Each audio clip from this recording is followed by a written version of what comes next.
David and Housekeeping Alex and Jeff.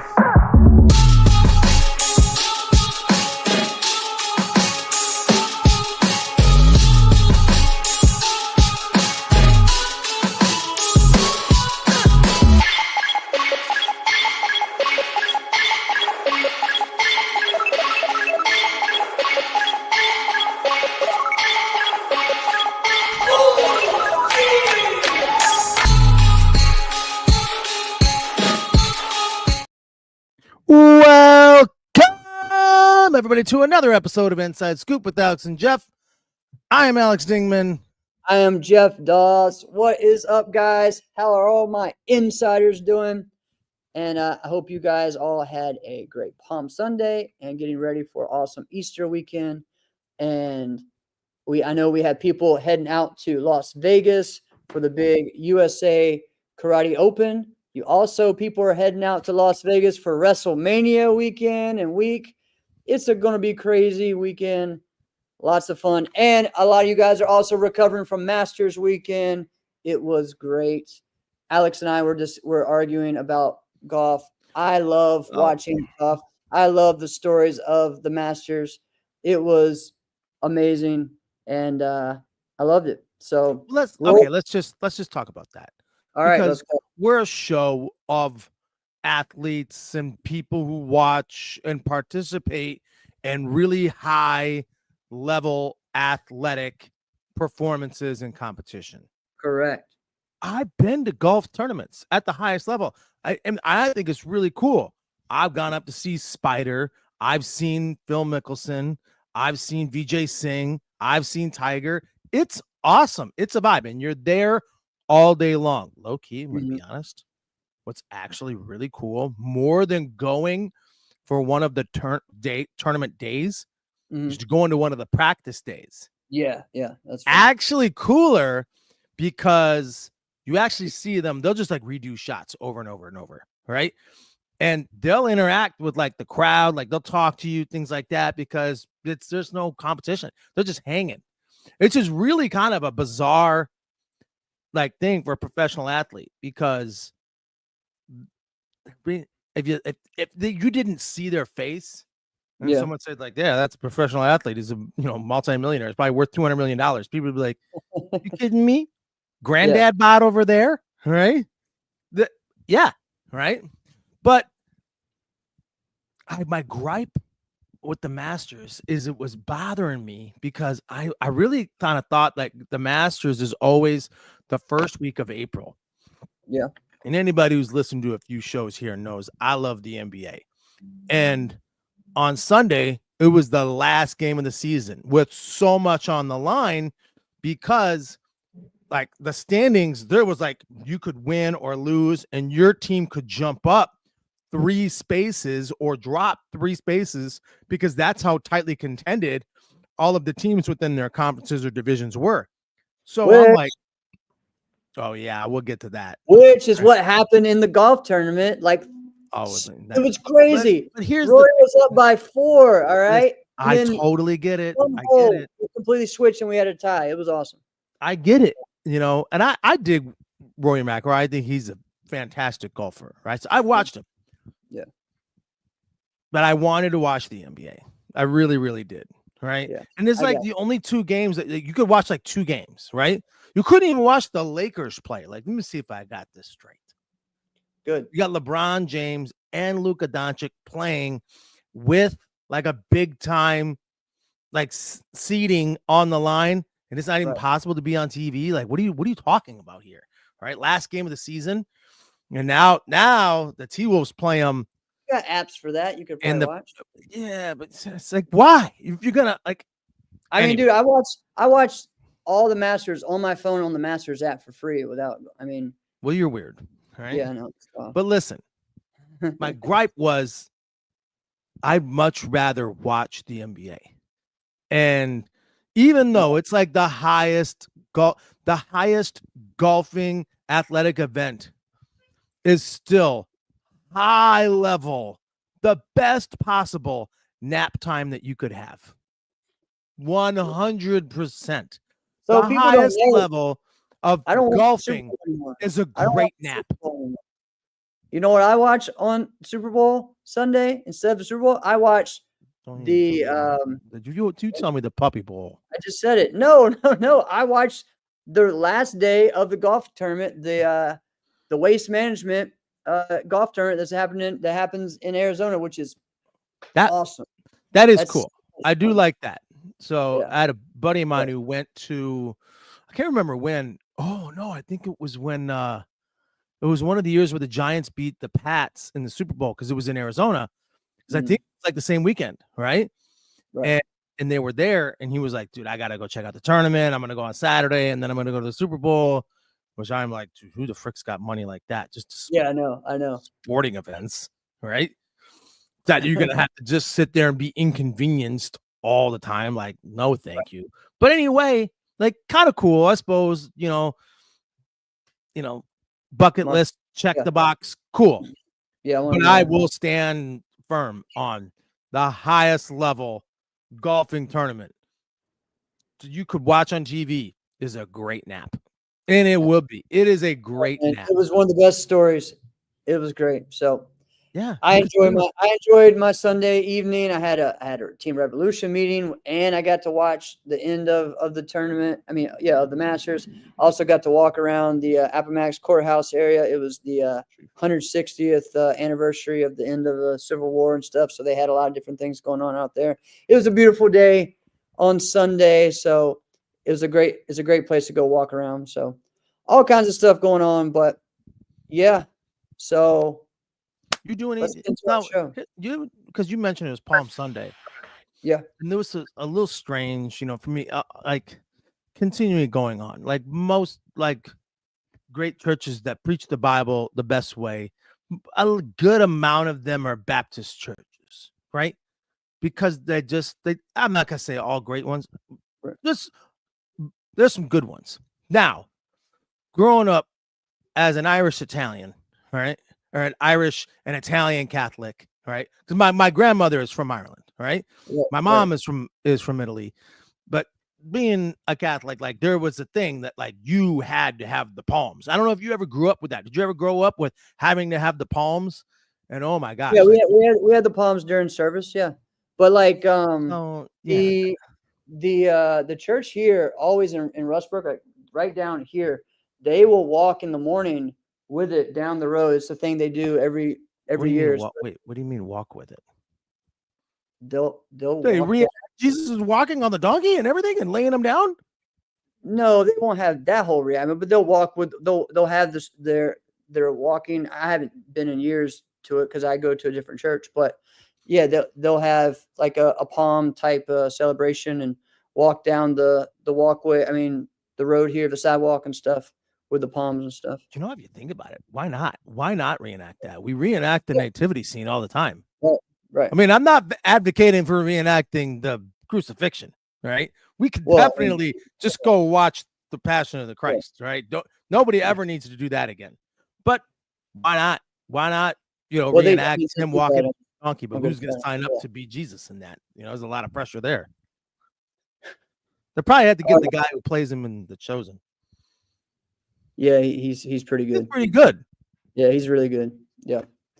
All right, so we got a big show. We're gonna be talking about our top five favorite flash kicks of all time, and giving some kudos to that. We're gonna talk a lot about point fighting, and let's just go into some of the men's point fight. Last week we talked a lot about women's point fighting. We talked a little bit about we showed a lot of love to the seniors and the juniors.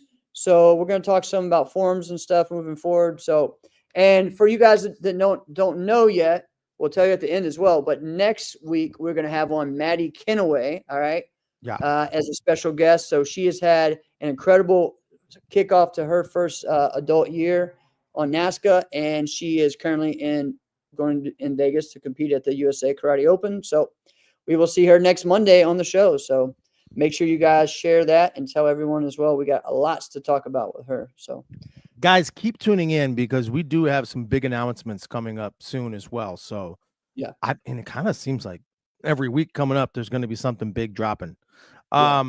Sometimes it's just like a hot take, like I'm gonna have today. So all right, are you ready? Let's go to talk about the men's point fighting that you talked about. You enjoyed. I did. It was a lot, man. It was a lot from Ocean State. So let's go. So let's talk about like the open weight and Yeah. the divisions. Okay. So some of the big takeaways. I guess if you didn't watch it and you're just like, hey, tell me what happened. I mean, I guess one of the bigger things would be that Bailey didn't make the top 8. Right. Okay. Bailey lost to because he lost to Enrique Latona. Okay. So congratulations to Enrique Latona for beating him. Because listen, I don't care if you don't make it another fight further, which you absolutely should if you can beat a guy with that talent, right? You're already going to praise you for that. Okay. Yeah. So that was good. There was some guys who did not perform very well that then just completely turned it around the next day. Yeah. So I said it last week. So much fun watching on the Martial Arts Center Network Twitch stream. That was on right now. Yep. So that was super fun. Oh yeah, what up? What up, Twitch Nation? Super fun. If you guys haven't already seen us there, go check it out. So that was fun with Travis because I mean I wasn't even on. I was just commenting over and over. But yeah, it was really, really fun. I guess another one would be like there was some upsets, right? Right. I think the first one that comes to mind is Dwayne Morin against Alex Mencias. Yeah. And I even told him, I was like, dude, Dwayne Morin, he could score some. I didn't actually think Dwayne would win. Right. Right. I thought he'd get, I thought he'd be like ahead and then Alex would just win. Right. Because I think Alex is the better fighter. Right. But I don't think Alex ever led in that match. Dwayne just took over. Right. And then you really kind of looked at it like, oh, crap. There's like 21 seconds left in this match. And there's no feasible way Alex is coming back to get this. Right. Mm-hmm. And it's just like, whoa. Okay. Congrats. Now, the other part of this, the men's open weight ran so efficiently that when Travis and I were talking, when Travis was talking, I was commenting. Right? Yeah. I was chiming in. It was like right away. Boom. There was the next fight. When that fight was over, boom. And they didn't like rush them off the stage because sometimes they do that and they're like, rush, get out of here. Go, go, go, go. Get out. Bow, touch gloves, go, get out. There wasn't like that. There was just no downtime. Right? That fight was over. Next fight is up, and the fighters were ready to go. And it was that's how every division should go. Now, the next day, it ran close to that. It was pretty close. But like the other divisions on that Friday, like the men's senior team fighting or the women's, like, oh no, that did not go. That did not go smooth like that. I mean, it was a lot. We talked about that some last week. It was a lot, but it also was. I wasn't surprised. Right. And that was kind of the downside. I remember watching this, going like, it running efficient was the surprise, right? Yeah, we've seen it happen, but it's not the norm. Correct. Right? So, Alex, for me, one of the surprises of the weekend was, honestly, just that Sandra Peters came back. That was a big surprise because, last year was like, okay, we heard that maybe he would be working with some of the teams here, right? And he came back, and then this year he was with Legend. That was a really cool team, right? When you have him, and then you have Christian, and then you have Oscar, like 3 completely different fighters, 3 completely different sizes, and it was really cool. So it was cool to see them get to, I believe they got to the finals, right? Yeah, they got to the finals and lost to JPM in the team fighting. So that was an epic encounter. And you know what, for Sandro to make it all the way to the end, and And you know what? Like to see those two guys, two of the best kickers in the world, you know, fight. And honestly, like Enrique showing he is the best. Well, and that is the thing. Like, Yeah. this is what goes to show you that, like, the difference between a great kicker and a pretty good kicker can just be 3 inches of the height difference of your chamber, right? Yes. Yeah. 6 inches of the height difference of your chamber, you're fantastic, right? You're a problem to deal with, right? Because and Travis and I were commenting on it in real time as Sandro was fighting. I'm like, he does just throw side kicks and round kicks. Mm-hmm. Yeah. That is all he throws, right? Yeah. But it's not like Enrique throws everything. Right? He throws everything. Yes, you do have to make you can't just like put your hand in places because his body sidekick is so fast, right? Correct. And it does set everything up. But like you can't just sit down here with your guard thinking I don't watch that body sidekick. You'll get hook kicked across the face. When by the time you realize it's a hook kick, it's too late. He's got you. And every kick has a purpose. Like every kick, Enrique? Yes, and it's like you were watching a technician, you were watching a doctor, right? It's kind of like you're watching a doctor fight someone in med school is the way I kind of thought of it at that end. Yeah. Okay. And I'm not trying to diss on that, but it's just Enrique is at the top of this game. Like for the longest time, I've been telling one, like, stop sleeping on Enrique. He is right there. Bailey's the best. And I still think he's the best. But Enrique has to be that number 2. Or obviously we have Avery. I mean, I hate missing Avery, but like Enrique is look at what he's doing. The only people a lot of times to beat Bailey is him. You know what? So one of those two.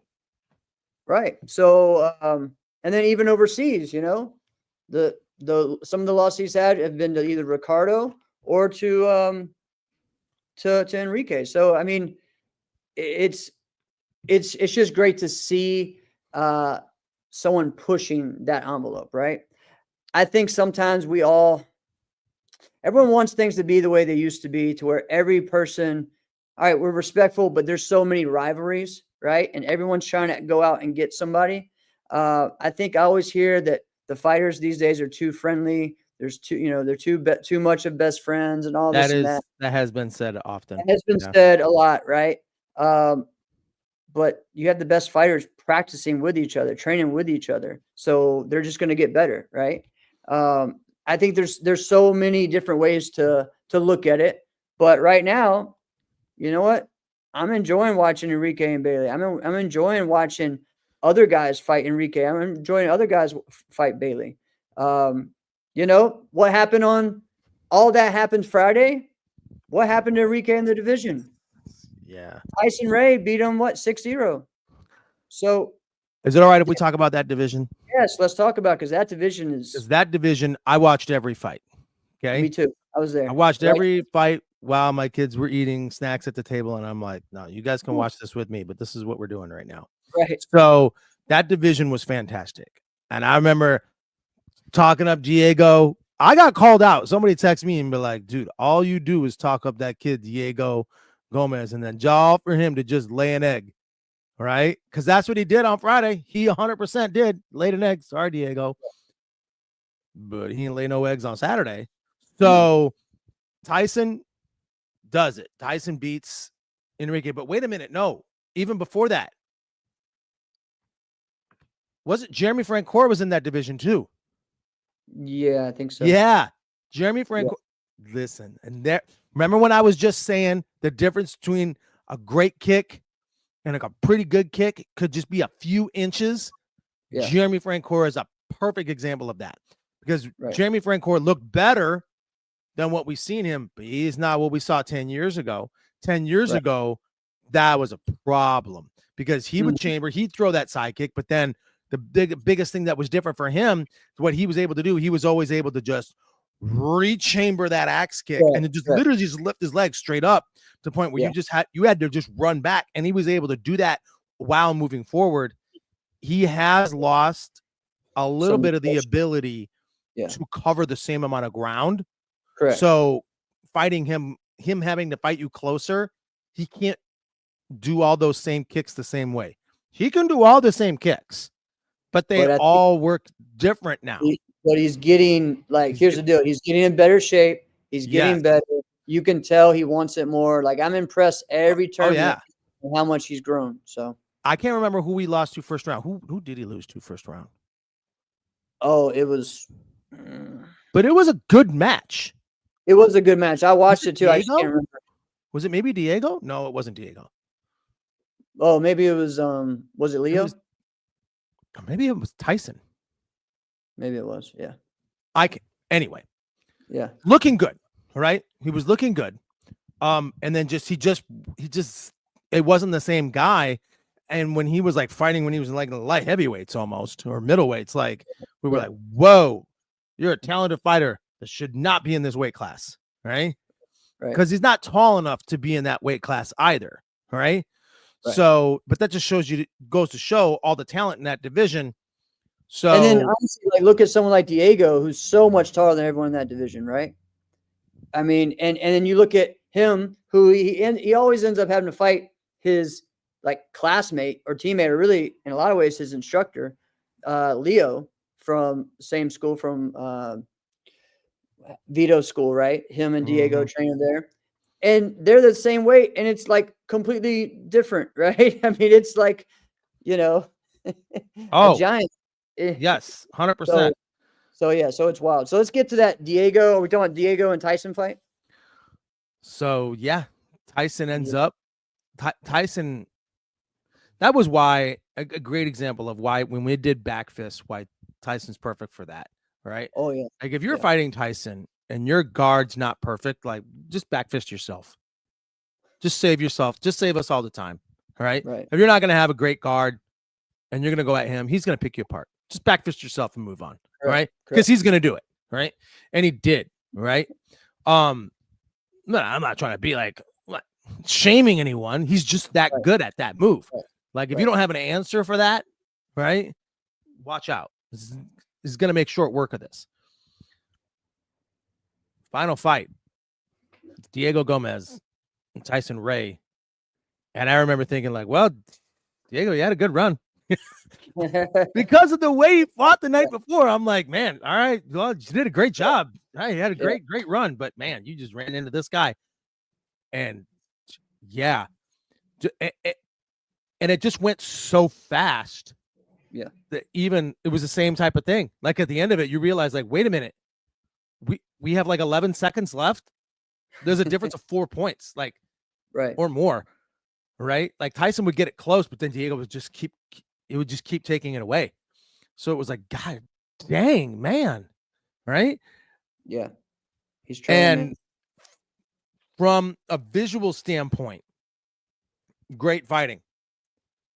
But we left like, man, this thing went so quick. Like, is that really it? Is that really it? That's it? Yeah. So can I go with it? Yeah. Keep going. No, where I'm going to go next. Yeah. Okay. Let's go. So this is where I think the time is up. Time is up. It is time. We evolve. Remember at one point, our sport used to just be first to 3 points. Yeah. That was what it was. First to 3 points. And then we realized, like, this is not a very skilled fight, right? This is a very nitty gritty, dirty type of fighting, right? When you start allowing and encouraging more kicking, right? Because remember when John Worley was on, he gave us the history of kicking and why kicks are 2 points. It was because before that, nobody even wanted to. Nobody even did it. All right. So we didn't have a lot of skilled fights. So it was just like in basketball, the 3-point shot. Why would anybody do that? Right. Doesn't make sense. But when you do that, now you open the game up. Now it's so much more appealing to watch. There's so much more skill. I don't want to get into it, but they shoot way too many threes today. But wasn't a whole nother time. We can get into that. Yeah. But anyway, it's definitely time for the next set of evolution in fighting. I think for adult black belts, we need to have 2 rounds, right? Let the juniors be the juniors. Yep. Don't touch underbelts, nothing. Adult black belts should have 2 rounds. Right. I gotten into some heated conversations with people telling me I'm nuts.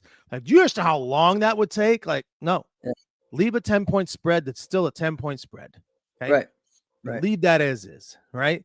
And then some people were like, just if you're gonna do that, you should just do double elimination, which I think is just ridiculous. Like, you shouldn't do double elimination, right? So let's just say you and I, and we're fighting in the same division, and let's say we got Enrique Latona is in the division, and we've got Bailey Murphy in the division. Correct. If I fight Bailey, I don't have an answer for what he does. Me personally, I don't have an answer for something that I can do for what he does. He would likely just run through me. So if it was a 1-round fight, like, that's it. All right, you lose. But if it's double elimination, we just watched it. Enrique can beat him. Oh, I got answers for Enrique. You see what I mean? I'm not saying I win, right? All right. I'm confused. You just said you didn't like double elimination. Now you went to double elimination. No, I don't like it. And I'm explaining why. Okay. Right? So if Enrique were to beat Bailey, right? Mm-hmm. Oh, I got it. I'm not saying I can beat him, but this makes my path to victory a lot easier now, because Enrique just bailed me out. Right. If you just, all right, here's your bracket. Here's the way it goes. All right. You got 2 rounds. I got to face Bailey twice. I can't get away. I can't duck around and just be like, all right, well, I took an L this one. All right. Well, we'll see how the bracket turns out. We'll see who I draw the next time. Like, no, this is your draw. Here you go. You got to fight your way out of it. But 2 rounds gives you the opportunity for like a real match, right? 10-point spread to still 10-point spread. Leave that as is, right? With double elimination, there's so much more fighting. So much more, right? If you leave it at 2 rounds, nobody bails you out.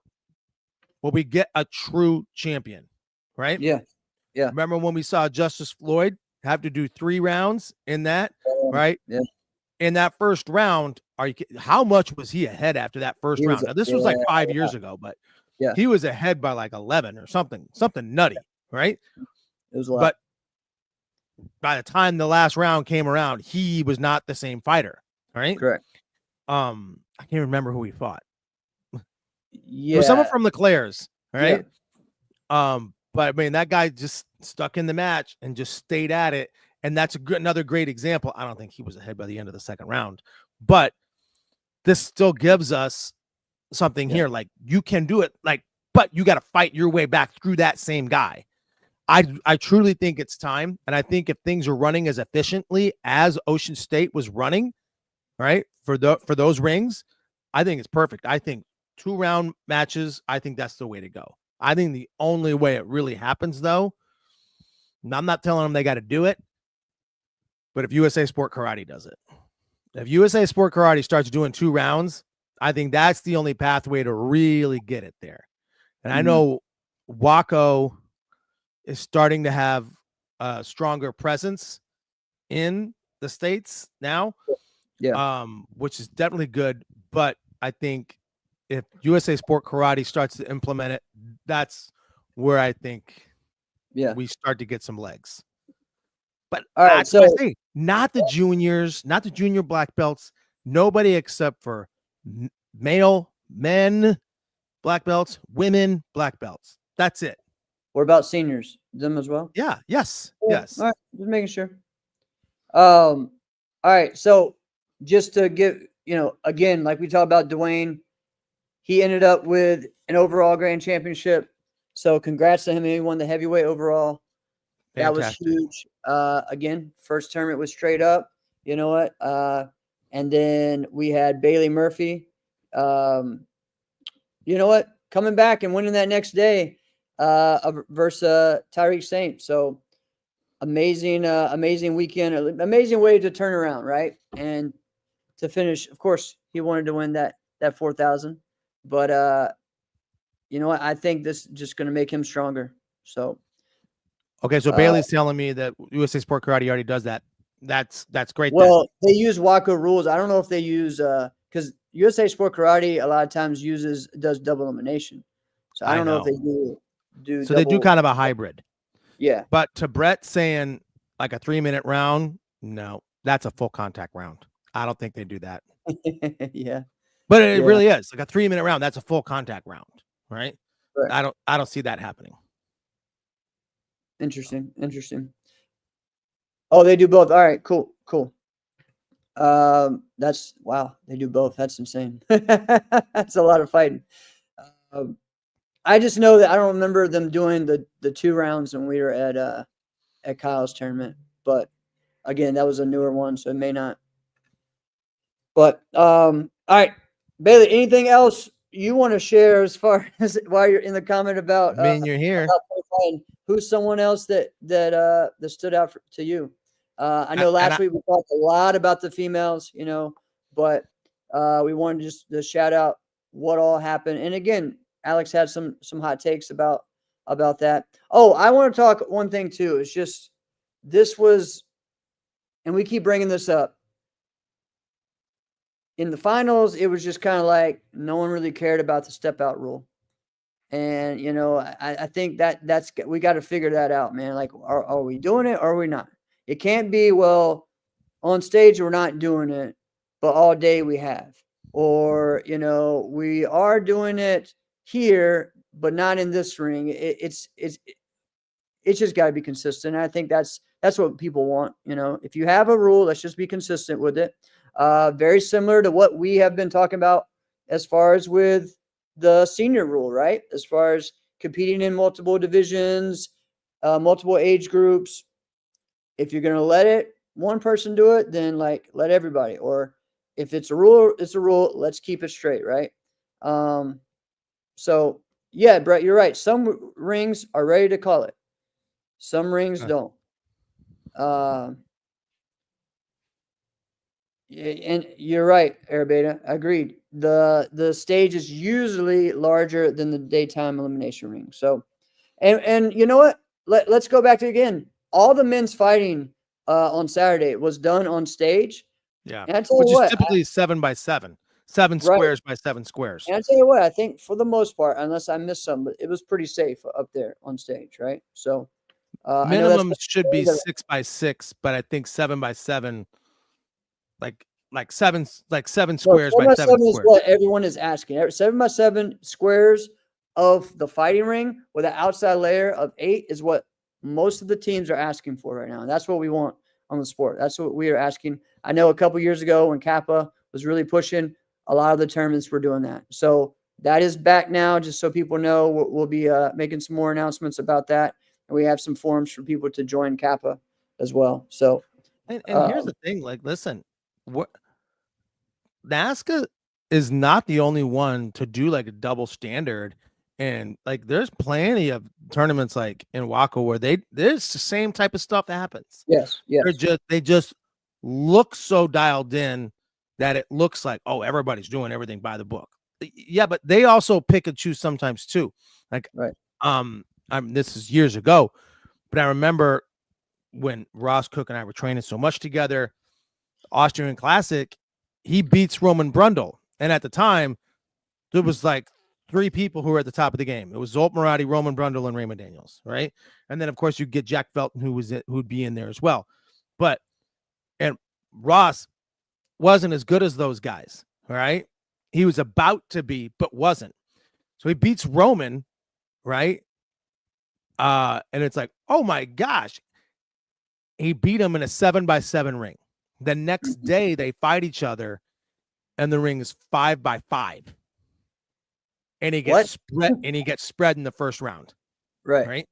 Because with Roman, with that, he's got Ross has got nowhere to go. Right. Yeah. And Right. that's the thing is when you, I'm not gonna say what the style is. It'll look different. Like if you try to pinpoint it, you won't get it right. Correct. But the way that he had to fight him, like you need every piece of the ring, right? So It's true. it's unfair there too, right? So Right. we're not the only ones who feel like, man, this stuff's not right. Like it's everywhere, right? Right. But Correct. we'll, I Correct. think we're getting closer to getting this thing right. I think we get to 2 rounds. I think we're gonna be okay.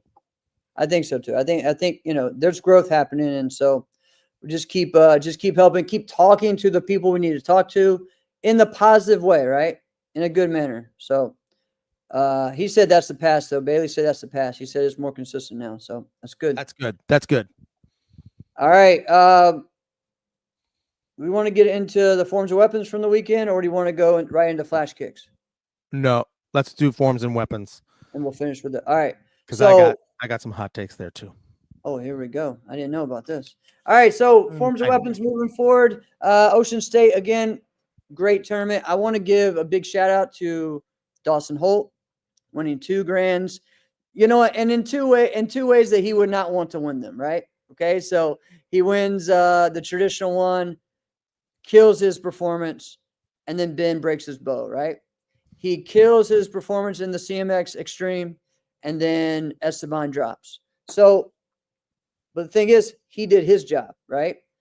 And he killed it. He pushed himself to that next level. And you know what? He's getting more and more consistent.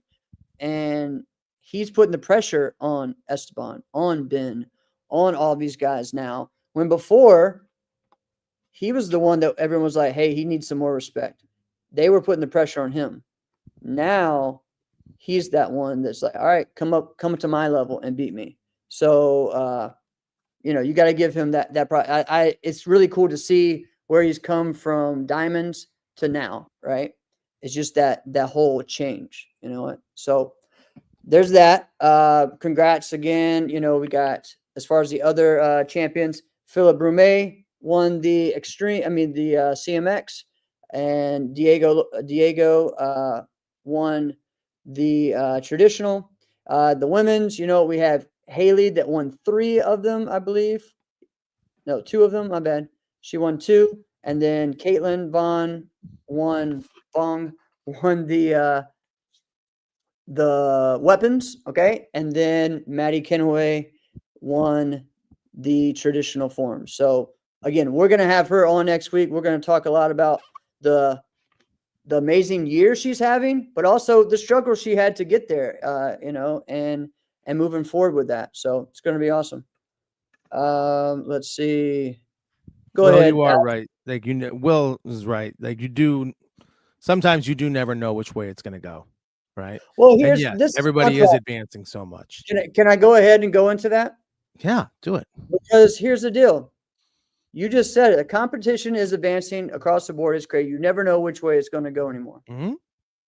So if you have people that are some of the best in the world, right, and you have 3 of the best up there, all of them the best in their categories, how is it unanimous anymore? I don't see how there are any things up there that are unanimous.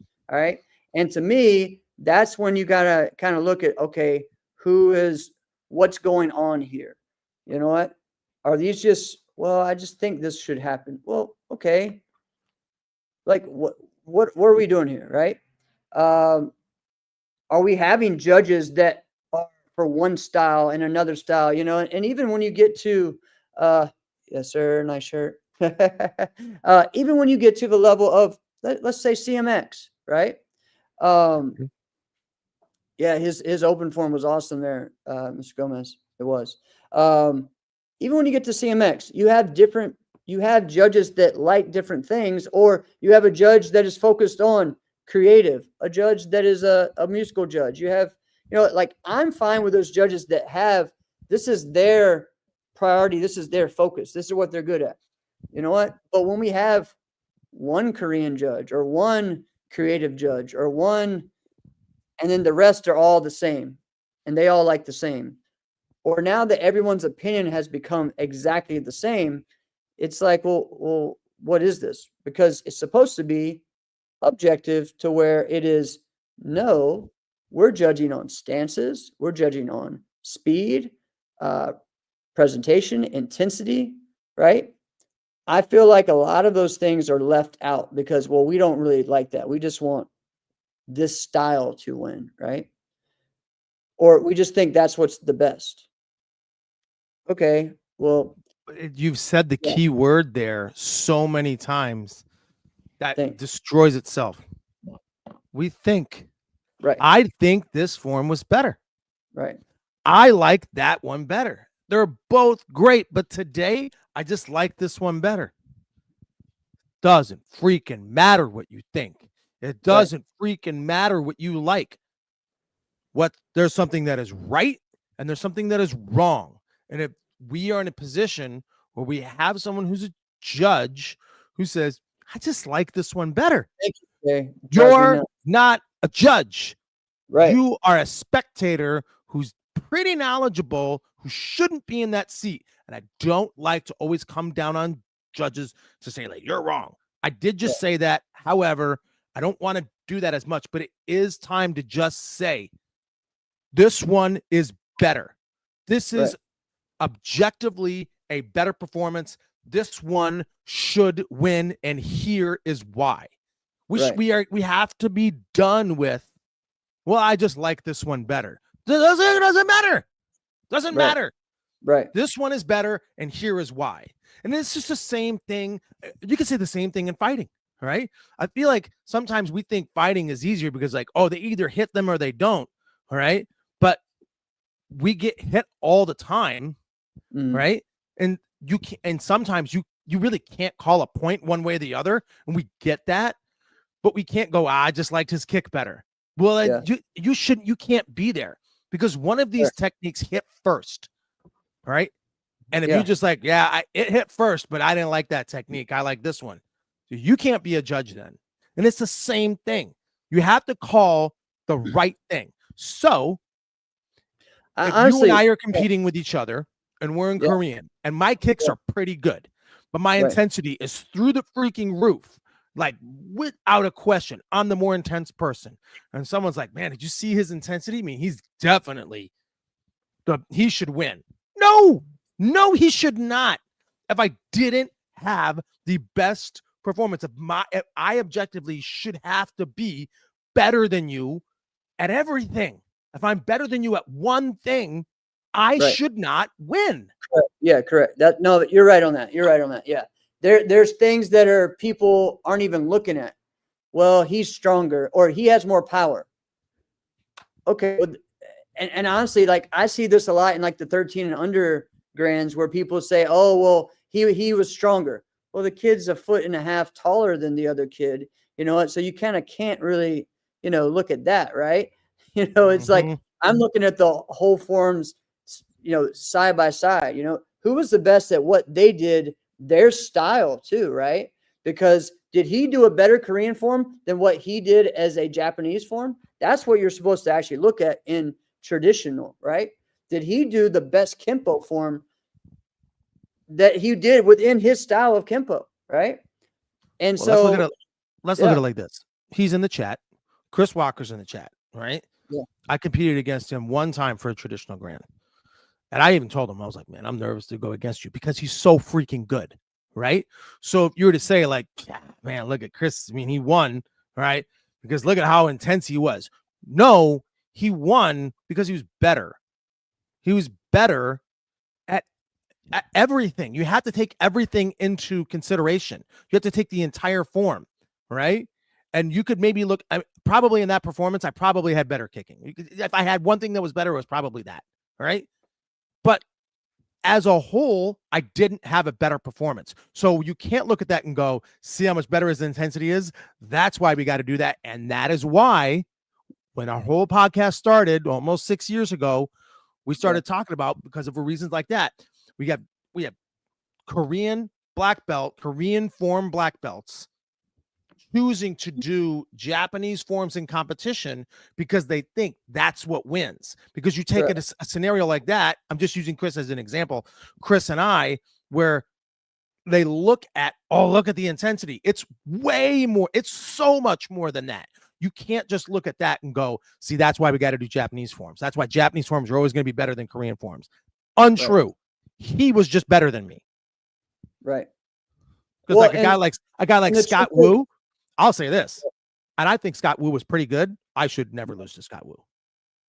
And when I was at my best, Scott Wu had knee washed in stances. I mean, he would hit like a couple of really good stances in his forms, and the rest of them had washed in, back stances, front stances, horse stances. Like they were never fantastic. You know what I'm saying? Right. Well, there needs to be. So what I like, and I share this when we did the AAU thing, right? It's a pyramid. So when we talked about its technique, and it has the base, that's the foundation, and then it goes up to power, and then it goes up to speed, and then it goes up to there's 6 categories. It goes all the way up to like grace, beauty, these types of things, right? Like intensity. You have those 6 levels that show, but the main one, the first one is technique, right? It always has to be first. And I don't feel that that's the case a lot of times, right? And I'm gonna be honest, like it's hard for me to get on here and talk about this because a lot of it has to deal with me. I deal with this all the time, and it gets frustrating because you feel like after 30 years of this, you're still paying dues, right? I just never thought that we'd be in this position where we can just say this, guys. And if anybody thinks I'm like, Alex, you're close, but you're reaching, you're wrong. But I'm going to say it. Don't get me there. I'm not going to get you there. I'm going to say it. This is Alex Dingman. You never said none. You didn't never. We never had this conversation. You just know me, so you know where I'm going. All right. We can arguably say, competing right now in this open circuit format, that Jeff Doss is the greatest Korean forms competitor. Jeff Doss is objectively the greatest Korean forms competitor. And we're like, what in the world are we talking about? Right? It'd be one thing if you're trying to take all of the traditional forms into consideration. You're like, oh, then you had the argument that I was just using between Chris and I. All right. Yeah, 2 totally different ones. There is not a world in the open forms, in the open format competition where Jeff Doss is not at the top. It just doesn't make any sense. Right? This is where we can all say, and everybody all knows this because they all reach out to you. You're doing 1,700 private lessons a weekend, right? Because they all know that if we're this type of situation, you're the best, right? Then why exactly? You would never dream that 30, 40 years into this, you're still paying dues. It doesn't make sense. Right. And when even the quote unquote Korean judge still doesn't give it to you in the finals, right? That's where it's frustrating, right? Because I feel like, and we've talked about this, and this got talked about in a discussion, I feel like the Korean judges don't want to look Korean biased. So they look in that way. But I also have seen a thing where Korean judges only like their style of Korean. All right. They love they love to say that they want Korean to grow, but they're really just talking about their students, right? And I think that we got to get really together on this. Well, let's list what some of those are, because some people may not know what we're talking about when we say different Korean styles. Correct. So like there's the WT style, which is World Taekwondo. There's ITF. There's Tang Soo Do. There's those, right? Mm-hmm. And the Junri side as well. Correct. Some of that Junri stuff is like you have to fish because Junri made some of his forms as well. Yes. So there's a lot of different things, and let's be honest, this is an open circuit. Okay. So you could do Exodus if you want to without music in the Korean division and compete, which people would have done, right? You can do certain things like that, and that would be fine. So I think that it's just interesting to see some of that, right? Where it's like, okay, how come? And I feel like everyone's out is why did you not, if you were the Korean judge, why did you not give it to that person who was at the highest level, right? Yeah, also Ernie Reyes, you're right there, Joey. That's a good point. At the highest level, right? Let's take me out. Let's talk about like someone like a Lily, right? Or a Caitlin Bong. And if you're the Korean judge and you're not giving it to them, well, why? Is it because, and a lot of times their take is, if they don't, it's usually, oh, well, I wasn't the only one. Everyone else, said it too. But to see, me, here's what literally.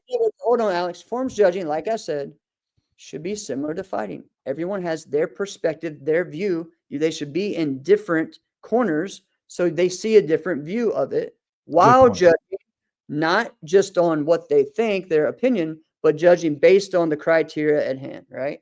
So you have that, right? So it's a whole, it sounds like a lot, but one of the best things we did at the last, to me, one of the last great things that we did in the NBL circuit was create a system where you judged based on criteria and you gave a score based on it. 25%, or let's say for the open type forums, it was like 25% difficulty, 25% technique, 25% speed and power, 25% like showmanship. I think that's what it was. I haven't seen the sheet in a while, right? Mm-hmm. And then some of that showmanship goes into like musicality if you're on beat and stuff, right? Now, if you have, for traditional, it was technique and execution, right? And some of those executions came down to power, sturdiness. You also looked at judging the lower half of their body and the top half of their body, which I think a lot of times the lower half doesn't get looked at anymore. There's a lot of heels and feet coming off the ground, right? And yes, exactly. You're really doing this. And what's cool is that it still created the whole 9.99 and 9.98. You got to that the same way. It was just a different way of getting there. So I really enjoyed that, and I thought that was a great step forward. I get the point of the ranking type, the relative ranking, because we don't want ties. But if we're watching everybody and you're giving someone a score and you have a way to break the tie, because you could go off of a certain, let's just say if there is a tie, you go off this criteria as number one. You could say that, right? Let's go to whatever technique would be if technique is the highest, that's where you go to. That's what WT does in their Sport Pumse. Okay. So if there is a tie, then you go to, I think it's technique as the technique judge or scoring, right? But it was not that bad though, Drew. I mean, honestly, there are people that complain about certain things, but you know what? Anytime you have something new, it's going to happen that way. You have to take a step forward. You have to take those steps. Sometimes you take a step back to go forward, right? Well, I actually agree with Drew. That's what I was going to say. I think the only way that this changes is if, like, literally, and it just like if somebody just goes on Instagram or TikTok or Facebook or YouTube or whatever, and it was like, let's look at these two forms. Let's look at these two performances, and let's see who should win and why. Right. That's the only way I think this thing changes, because right now it literally is just, yeah, what do you think? You've seen a lot of karate tournaments before. You've been here a long time. You've been at 10 of these tournaments every single year for the past 3-4 years. You know what you're doing. But says who? Right. Says who? Right. Right. And you may even be a good competitor. And this is where people sometimes they have to look in the mirror and go, I'm not a good judge. Right. And I think sometimes people want to be a judge to be in and around the tournament. Trust me, it's easy to be in and around the tournament. Okay. You don't have to be a judge, right? I sometimes like to do that because I understand what it was. And if somebody feels like, hey, he gives us our best chance to get the score right, I am honored by that. right? Right. And if somebody's like, I don't want him judging, I don't want to be in there. I don't want to fight to be in it, right? Correct. But it Correct. truly, and the same thing for fighting. Like if we were to just watch clash by clash and go, boom, we just watched this. Here's a score here. This is what the score should be, and here is why, right? But sometimes it's harder for forms because it with fighting, it's one clash, like one exchange. Forms, it's 120, right? And it happens within what? A minute and 10 seconds maximum, right? And you got to figure all that out. Like that's hard. Yep. So Tony, this is great. Yeah, he's talking about he teaches it. They have great forms and they compete and they get last because in our style we don't have low standards, which is very frustrating for them, and they don't want to compete in forms just because the judges don't know our Kempo form. And I agree. You know what? And someone is asking me about the times that have I ever seen someone win with a Kempo form overall grands? So I've seen how did I just lose his name? From Guatemala, I know, I want to say Jorge. No, not Jorge. My bad. In the NBL circuit, won. Felipe. Sorry, Felipe won. Won before. I've seen that happen before. Him win an overall traditional grand, and then I've seen at the Super Grands overall in 2008, a Kaju Kimbo form. Actually, I've seen that twice. A Kaju Kimbo form win, and I think actually James Solis won an overall grand with a Kaju Kimbo form as well. So I've seen those happen, right? But again, all of these things happen in the NBL circuit. You know, like again, 4-5 years in a row, a Korean form won the overall grand championship, and then the other year that it broke up was a Chinese form. So like you went 6-7 years without a Japanese form winning the overall grand. That's and I mean we're talking about high level people that were in there as well too. So it's just fairness. It's looking at them the comparisons, not well, yeah, but just Japanese forms are just better. You know, like I'm gonna be honest with you, there's certain people I know that are Korean forms, they teach Korean forms, and I truly believe they think Japanese forms are better. I know one right now who is one of my best friends. And I've heard it from their mouth. From someone I respect more than anybody, and we've had him on the show. Coach Conroy has told me that, right? I was thinking the same thing. Yeah. So, I mean, like, what are we doing here, right? So, but at least, but here's the difference. He can say that. You know why he can? He's not being asked to judge those performances against each other. Yep. So he can just voice his opinion. Right. So, yeah, that's okay. And that's also where it's good to be honest too. And you're like, I just like this better. Right. Yes. Someone's going to like something better. Right. But you can now he can at the same time. Is your foundations the same? Are your feet planted? Are your roots to the ground? Right. Half the time they aren't. Are your chambers consistent? Are your kicks speed and powerful? Are your chambers for your kicks the same? Are you hitting with the right part of the foot at this part? Are your eyes on your target?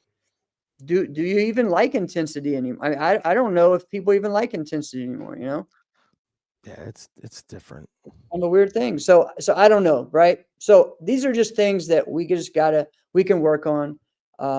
Again, I don't want to be like I'm complaining and whining. Like I'm not sound like the old dads. Yeah, I know we do. Yeah, but and again, these are all things that we will have this conversation with people to their face as well, because we are both those types of people, right?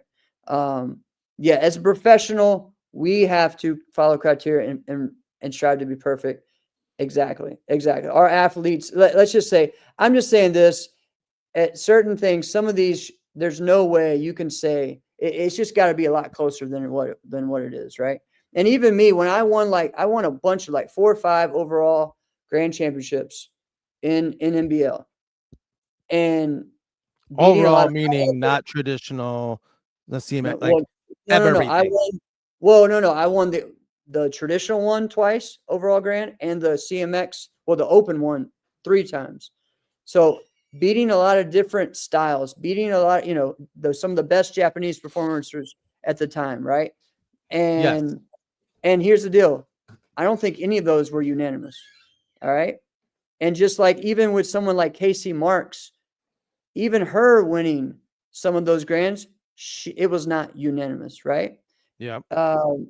Austin Jorgensen, when he won against me and Casey, it was not unanimous. Some gave it to me, some gave it to Casey, right? So this is what I'm saying. Like there has to be that. It wasn't the last time. Lily won U.S. Open, but it happens more. Women, it's happened in women. In men, it hasn't happened since 2010 when Jared Liker beat me at the Dixieland Nationals. I believe that was the last one. And so, but yeah, Lily won U.S. Open during the daytime, not the nighttime finals, but the daytime. Yeah. So, but even then in 2010, was Jarrett doing Korean or was he doing Japanese then? He was doing Korean. I was doing Japanese. And but see, that's where it's like, you got to give someone like Jarrett a lot of credit because I couldn't do what Jarrett was doing. Yeah. Jarrett competed and did Korean forms at the highest level. And then went, you know what? I want to change. And then did Japanese forms at the highest level. Right. It was competitive. Who else has done that? Well, I mean, I did it the other way because I won Japanese forms as a junior at the highest level, and then went to Korean. So yeah, but has this happened? Well, all right. Well, here's the deal. In John the NBL Stu. circuit, yeah, it would be John Sue, Matthew Bowles. Actually, even like we talked about Keith Weston. Those guys did both. One Japanese. Keith Weston do Korean? Yes. Remember, I shared with you. He's the only of the top champions I haven't ever beaten in Korean, and I only went against him once, maybe twice. But yeah, so that was years and years ago. So, I mean, Andrew, if somebody did, would have had to been like Andrew. He did, but it was over. Was it Billy? It was Billy won, and it was him and Larry on stage. So it was over a Kempo. It wasn't over Japanese, but still, he won an overall grand. So good old Bill. Yep, good old Bill. All right, so let's get into our flash kick talk, guys. Woo! Then we can finish. I'm excited about this. Yeah, Billy Smart. Okay. Top 5 flash kicks of all time. I'm going to be honest. I don't think we're going to have the same top 5s. Right? No, I don't think so either. We might have one or two. Hey, I'm going to tell you something. All right. So my good old buddy, Tim Conkle, messaged me and was like, wait, you guys are doing a show on flash kicks? Well, I'm giving you my top 5. This is the top 5. All right. This is the best. All right. And there was someone there that was like, oh crap. Should we do this? We respect Tim's opinion. Oh yeah, I can share his as well, but let's do that at the end. All right, we'll do that as there. All right, we'll do him as okay. I'll go first. I'll do my honorable mentions, and I'll go pretty quick, and then I'll go into my top 5. Okay. Joey put Anise in there. Anise is on my honorable mention, so I have Anise. I have Kalman Choka in mine, but not for a round out flash. For he did a butterfly twist flash kick that I thought was like, gotta be kidding me. Yeah, right? it was the second time anyone had ever done that before. Yep. So, a lot of people in Nashville thought it was the first, but it was actually a guy named Jason Branch who did it about 2 or 3 years before from Corky Psych School. Yeah, I don't even know that guy. Another current competitor I put my honorable mention is Will Nevitt. Will Nevitt has a good. Yeah, he's got a good flash kick. He does. He gets up there. I mean, he spreads it out, points the toes. He's good. Yeah. Another one people probably don't remember seeing it very often was Craig Henningsen. Craig Henningsen had a good flash switch, so he would do a switch that Tim talked about as well. Yeah, very good. Jimmy Pham Very good. I Beautiful. talked about his as well Yeah. because I remember seeing one of the coolest ways I ever seen that one happen. And I talked about this. We did like a jump, you want to call Outside it like an outside crescent kick or a jump spin Yeah. wheel kick into a flash kick. I've Mhm. never seen that before or since. I think I saw it in 96. Right. Time for someone to recreate that. Right. Well, I've seen it. My last honorable mention is Will Valentine. Not for his flash kick, for his X out. X out. Right. Yeah.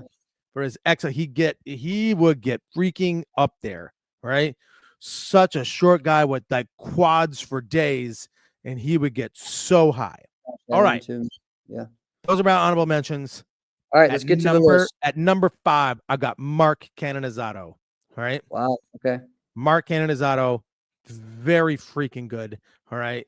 He had what I liked about his is he would like the first part is he would tuck and then shoot it. Like he would shoot them both at the same time. And I'm like, that's freaking cool. Number 4 is Jason Borelli.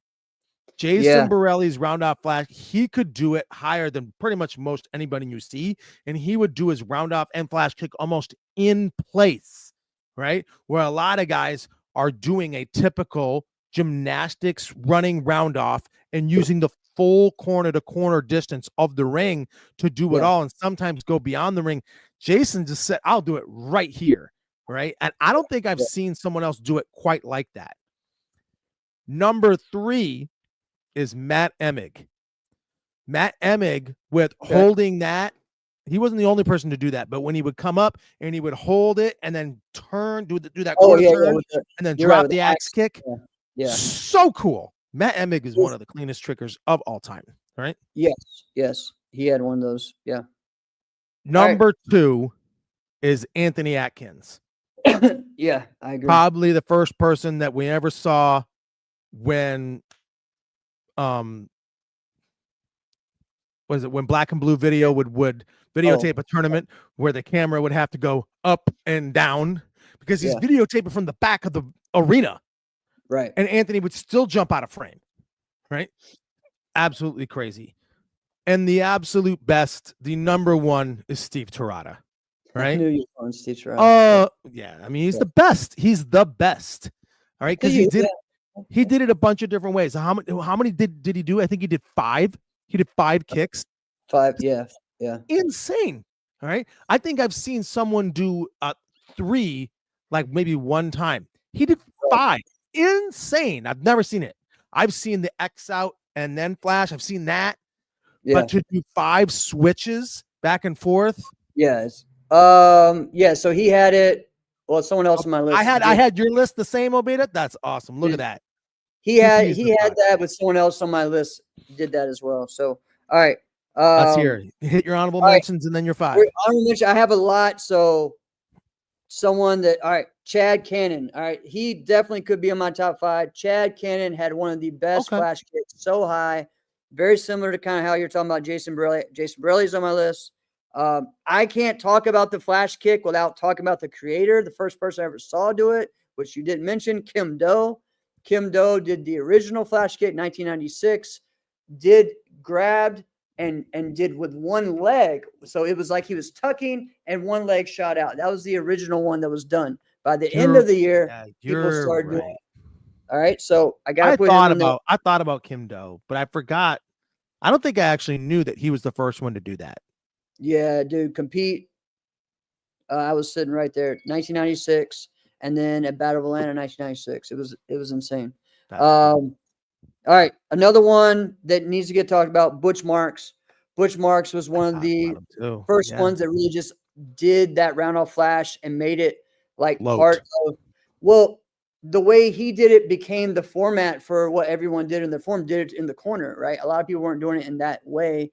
And he really kind of helped create that, and it was clean. That's a good point. Yeah, and that was probably one of the cleanest things of his form. He just had a level of cool, you know, that people were just drawn to. Right. Like Caitlin Deshelle, all right. You have a flash kick. Her regular flash kick was great, but then when she did the squirrel leg where she grabbed the back, that was one of the craziest things. I was that close to putting her in my top 5 because of that one. I don't forget that, right? that's just an awesome one. Another female, Gemma Yuen, had a beautiful flash kick. Everything she did was always clean.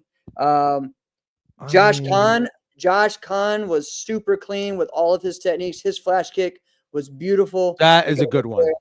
I'll give you Josh Khan for another sure. one, Josh Durbin. Love watching anything he does. Shaquan Parson. All right, this is someone that again, very close to me, putting on that top 5. And then one more from the old school I got to mention, because I just don't know if I've ever seen anyone do it like this. The flash kick into the split, and that was Mike Corelli when he would do that. And it was crazy, and I don't know how he didn't tear like his Achilles or his hamstring the way he would do it sometimes, because it wasn't like he did it and then just landed and went to the split.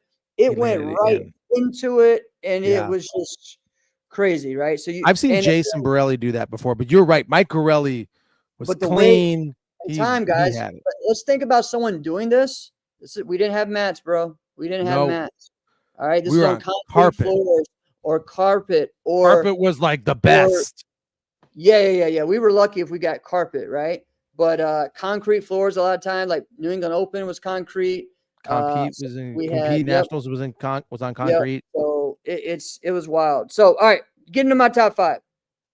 Similar people, but different order. And you're missing a very important one on your list. But all right.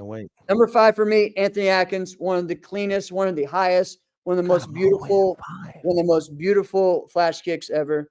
Number 4, Steve Tirada, for just the height and the craziness he did. Amazing. You have Steve Tirada at number 4? Yes, because I think Anis is better, right? So Anis's could be number 1. That's very hard for me. Just the height, the cleanness, the extension he had, right? The pop of what he did was beautiful. Anis probably did get the highest and have the cleanest. I think the only reason is I just didn't see Anis do it. To me, the highest is this person. To me, the highest is Gandhi, Daryl Lewis. All right. I'm sorry. I've never seen anyone go with that much explosion, that much. And here's the deal. He could do a full into a flash. And that's what he would do. He would flash sometimes, then full. Then he would fall into a flash, and he would also do the multiples as well, right? So Daryl Gandhi Lewis is someone that people need to look up more. The height he would get on those were insane. And number 1 to me is Mark Canizzato, because of the height, and then also how he would tuck and then extend out. And he also, to me, probably had the best X out maybe that I've seen. I mean, his X out was just insane. So do you think his X out was better than Will's? Than Will Valentine? Because Will's was so I think maybe his X out was better than Will Valentine's, but Will Valentine just made it. I think maybe because he was so short and just so stout and compact, because he's a built guy, right? Made it look like he actually jumped higher. Am I? No, you're right. I mean, I think you're right. I'm thinking out loud right now. So that was our list. Share yours. I mean, we had a lot of different ones. Oh, do you want me to share what Tim's was? Let's do it. Let's give Tim. I want to hear what Tim Conkle's was. This is cool. Yeah, and I love how some of you guys are chiming in with some of yours. This is awesome. Yeah, I totally slept on a few of these. I can't believe I slept on Mike Corelli. This is what he said. All right, number 1, Anis. Number 2, Steve Tirada, because of the quad flash. Number 3 was Gandhi, Daryl Lewis. Number 4, Chad Cannon. And number 5, Caitlin Deschelle with her squirrel flash thing, right? Now, he said also I could be talked out of Chad Cannon for Craig Henningsen or Mark Canizzato. Like, those are different. He gave the love to Craig Henningsen too. Yeah, so Craig and Mark. So these are ones. So again, always good talking to him. But one of the things I liked about some of the guys, like Matt Emig, for example, I'm surprised you didn't even have him on your honorable mention, is sometimes guys would do it going forward and not like away, right? Well, it's hard for me when we start talking about like variations of it, because I'm really looking more at the pure flash. Because again, I'm watching some Austin Crane forms today, man, and where he did very similar to that, like but he did an extra half twist out of that, and with the axe, like this is insane stuff, right? Again, and I mean, when we talk about maybe Webster's and stuff, that's a good one to talk about. That's a dude that had a crazy one. So Yeah. But even then, like if you look at Atkins, right? Like Anthony, like when we talked about Jason Burley, how he was able to do it where he went, round off flash kick in place. right. Remember, Anthony would go Branny, which is a no-handed round off, right? Yeah. And then But would go lay out into and that. then do a flash catch. So Borelli he would used do to do that, though, three. too. Borelli used to do that though too. Borelli could do it too. Yes. Yeah. I mean, I love how he would do the jump split kick into the brandy, into the flash, or into an X out. It was insane, right? So look at that. Look at that time. Daniel Pitlock had a cool variation of where he would do one leg straight here and the other one kick out to the side. You have Butch doing the first X out flash, and then people started doing that. I mean, there's a lot of really cool variations that have happened. I wish we see more of those variations today. I think that's where we need to step up to, is some different variations that there are. I'm not saying that there aren't. There are some. Yes. So what I will say about the tricking today is they have mastered a way to get the most out of their tricks, right? So they position themselves as to how to get more combos, right? How to get more combos. And if you're jumping X height, how can you get the most out of that trick, right? Because we didn't even talk about swing through like gainer flashes, and where for what 8 years that was the trend. Where let's just see like Jacob Pinto, Sammy Vasquez. Guthrie, Sammy guys doing swing. How many can you do? Because I think those would be the guys. Like if you're like, if we're gonna put in gainers, Esteban do that. We're seeing Philip being able to, these guys doing that, right? So, yeah. Because there was a time, like we said it, Matt Emig is one of the cleanest trickers of all time. But I think you remember that one U.S. Open where like Sammy Vasquez and Matt Emig just went back and forth. It was like, I think they called it like the war, right? Or that's someone else that we need to mention too. Manny Brown is someone. Yeah. Manny Brown. That's what you're talking about. Yeah. Great competitor. Great competitor, Manny Brown. Yeah. This is a fantastic list. Love it. We've covered a lot of really good things. The future of point fighting, future of judging and forms, some gripes, some things we need to get off our chest. I'm sure there's more. And flash kicks, man. All right. Let's all right. We did a forms move this week. What's the next move, guys? What's a move? We want to do a fighting one, or maybe a one that we could do a forms and fighting list, What's a move that we haven't done yet?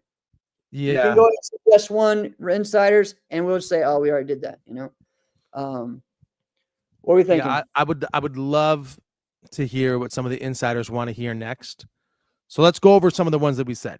We did back fist. We did spinning hook kick. We did side kick. We did ridge hands. We did 540s. Yes, we did split kicks. We did jump split kicks. Did you already say spin hook kicks for fighting? Yep. We did butterfly kicks. We did butterfly kicks. Butterfly kicks. Yep. We did best 540s. We did top 5 axe kicks. We did that. Dang, we've been doing this for a while. Ridge hands. This is one of my favorite. I'll be honest. This is one of my favorite like segments that we've ever done. Yeah. Right. We've had a lot of segments that we've done. All right. Yeah. Sheet 720 or jackknife. Oh, gee, that's not a bad idea. That's not a bad one. Let's maybe wait in 2 weeks for that. Let's get a cartwheel kicks that way. No, because anytime they're landed, they never look good. Just whoever the poor sap is that gets hit just looks like a doofus. Tell you what, Raymond used to kill people with those things, man. Oh man, you get a young Raymond doing those things. Like the safest thing for you to do is just run, right? But not backwards. Like you see those hands go down. You just got to run sideways, right? Correct. This is the only thing, because like, what are you gonna do? Block it? No, right? I All did right. see this true story. I saw a guy, Thomas Wright, went to go Oh, yeah. do a cartwheel kick, and it was like one of black belts from our school. You know, where someone's just like they're too green to know any better. Like they're just gonna try to hit the person just because they don't know who's in front of them. And he hit Thomas. He just did a turn. He did a turn side kick, but he kicked downward right at Tom. Hit Thomas in the face while his hands are on the ground. And I'm like, that's brilliant. Yeah. And why did you how did you get the balls enough to try something like that? Right. Right. And they said, no point. He was on the ground. And I'm like, I don't know. He kind of put himself on the ground, you know? Yeah. If he would have hit him, you might have given him the point, but whatever. What's the move? What's the move? I'm trying to think of a fighting move that we really haven't covered. I mean, of course, we could talk reverse punch. We could talk duck under. We could turn talk side. Yeah, or just spinning back kick. Spinning back kick. What about angle? Best angles? I know that's hard. You could do like an angle back fist, but then you're right there. You're right there with back fist again. Yeah. But an angle back, I think anybody I would choose for an angle back fist, I did not put on my back fist list. Are we putting a D side? Because we did side kick, right? But we did side kick. That was our first one. Yeah. Front leg sweep. That's a no. It's gonna be fun. We could do foot. I mean, we'd just say best footwork. That could be a. I mean that's some cool names that we could put in there. You know? Okay. Now Brett brought up something I think is great, and that's just hook kick. Yeah. I think it is just like the lost kick.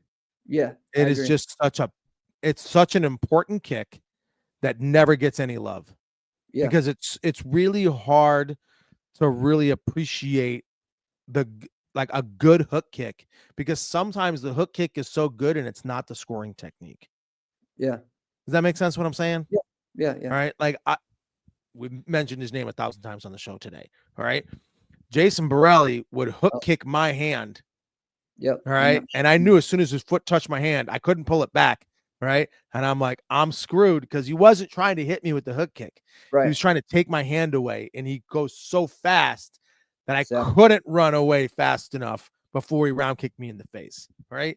There and what's cool is we have that way, and also you can kind of get into like Hawkeyes and stuff from there. Let's do hook kicks. Yeah, let's do hook kicks. Let's do hook kicks. All right. Hook kicks is going to be, what do you guys think? Hook kicks? Are we good with that? Looks like everyone's cool with hook kicks. All right, we're good with it. Hook kick is going to be the kick for next week. This was fun, awesome. Man. What did we learn? So talk that next week. We're also going to have Maddie Kenway on next week.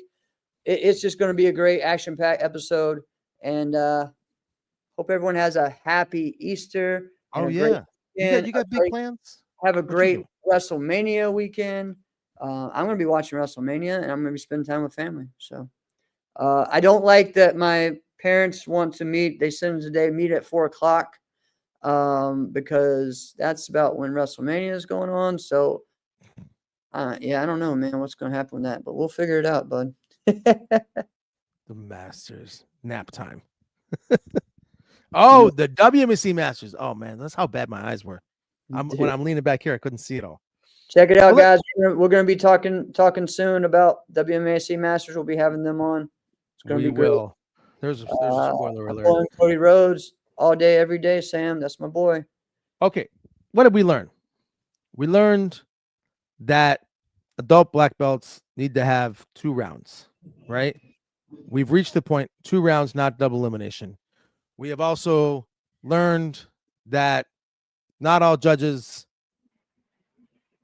should be able to judge forms, just like not all judges should be able to judge fighting, right?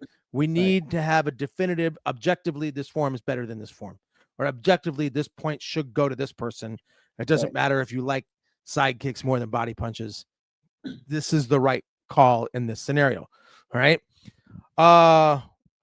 We also learned that like Anish Chuerfa was slept on by me, and so was Mike Corelli when it came to Flashkicks. Yeah. Right. And that we're gonna have a fun time talking about hook kicks. We're gonna have Maddie Kenway on. It's gonna be great. It's gonna be a great time. All right, guys. Enjoy your week. This has been another episode of Inside Scoop with Alex and Jeff. I'm Alex Dingman. I'm Jeff Doss. See you next week.